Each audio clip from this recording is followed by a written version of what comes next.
always been curious why steel coils are almost always hauled lying flat instead of standing upright. Turns out there are two main reasons. First, if a coil is transported standing up, its center of gravity ends up much higher. That makes the whole truck less stable and more likely to tip.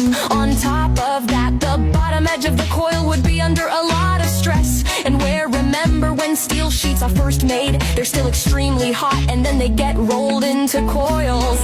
That process leaves a lot of internal tension in the steel. If the coil gets worn or deformed, it can loosen or, in extreme cases, even burst open.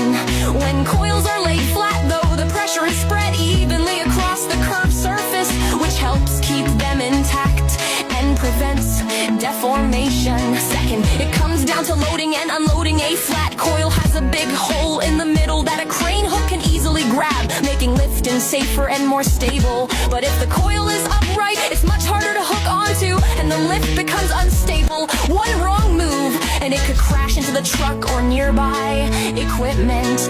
In fact, there are special trucks designed just for steel coils with deep grooves in the bed that lock the coils in place. The downside is that these trucks are expensive and can only be used for hauling coils. So next time you see a truck carrying steel coils on the highway, make sure to give it space and keep a safe distance.